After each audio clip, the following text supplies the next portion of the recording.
Assalamualaikum warahmatullahi wabarakatuh.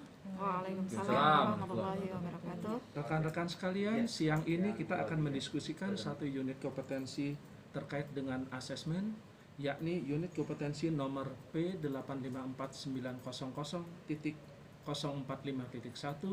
melaksanakan evaluasi asesmen. Unit kompetensi ini terdiri dari 4 elemen kompetensi, yakni elemen kompetensi yang pertama adalah mengidentifikasi dasar evaluasi. Inilah yang akan saya coba bahas di bagian saya pada saat ini. Elemen kompetensi ini terdiri dari 4 kriteria unjuk kerja, yakni kriteria unjuk kerja 1.1 ini kita diminta untuk dapat menentukan dan kemudian mengkonfirmasikan tujuan, sasaran, dan ruang lingkup evaluasi yang akan dilakukan. Kemudian kriteria unjuk kerja yang kedua yaitu KUK 1.2, kita diminta untuk dapat mengakses dan meninjau evaluasi yang relevan yang telah dilaksanakan sebelumnya. Untuk kriteria unjuk kerja yang ketiga yaitu kriteria unjuk kerja 1.3, kita diminta untuk bisa mengidentifikasi dan menginterpretasikan kerangka dan kriteria yang relevan untuk melakukan evaluasi. Sedangkan kriteria unjuk kerja yang terakhir yakni 1.4, kita diminta agar kita bisa mempertimbangkan dan kemudian memilih model metode evaluasi yang tepat untuk pelaksanaan evaluasi asesmen yang akan kita laksanakan agar sesuai dengan tujuan, ruang lingkup, dan konteks operasional sesuai instrumen yang ada. Ya, demikian paparan saya terkait dengan elemen kompetensi yang pertama. Yang berikutnya akan disampaikan oleh Ibu Umi untuk elemen kompetensi yang kedua. Silakan. Oke, terima kasih.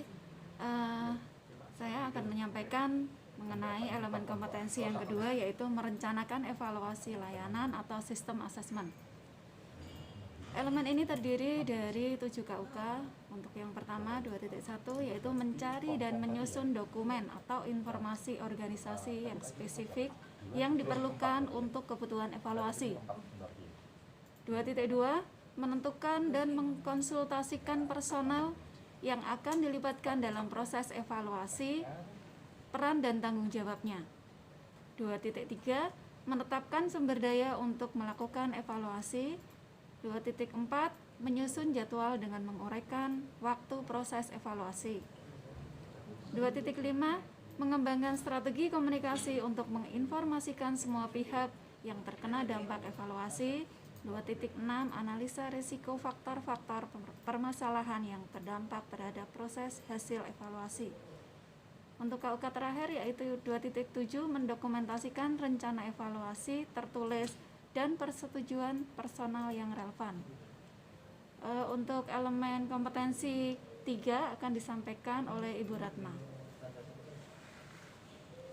Terima kasih Bu Umi. Saya akan menyampaikan elemen yang ketiga, yaitu melakukan evaluasi layanan sistem asesmen.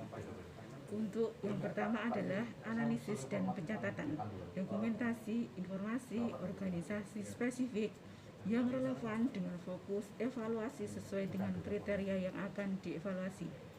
Yang kedua, wawancara personal relevan menggunakan keterampilan wawancara, teknik bertanya untuk mengklarifikasi butir-butir dan untuk mendapatkan informasi lebih lanjut yang relevan. Yang ketiga, mengamati proses asesmen dan sistem operasi untuk mengkonfirmasi dokumentasi dan bukti evaluasi berbasis wawancara. Keempat, menggunakan keterampilan komunikasi dan interpersonal untuk mempertahankan fokus profesional.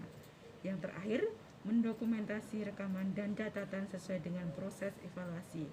Untuk langkah yang keempat akan dijelaskan oleh teman saya Pak Adri Fatul. Silakan Pak Adri. Terima kasih Bu Ratna. Langkah terakhir dari seluruh proses melaksanakan evaluasi asesmen ini adalah menentukan dan melaporkan hasil evaluasi. Analisa dan sintesa rekaman catatan proses evaluasi untuk memberi dasar dalam menentukan hasil evaluasi. Dianalisis, lalu melakukan identifikasi masalah, menentukan hasil evaluasi, menyusun dan mengajukan laporan akhir sesuai kebijakan dan prosedur evaluasi, mengkomunikasikan hasil evaluasi pada kelompok sasaran secara sistematis dan tepat waktu, menganjurkan tindak lanjut bila relevan. Demikian Bapak Ibu sekalian apa yang dipaparkan oleh kelompok kami dari Master Asesor Instruktur. Semoga bisa mendapat penjelasan yang cukup dan bisa dimanfaatkan sesuai dengan pelajaran kita hari ini. Salam kompeten.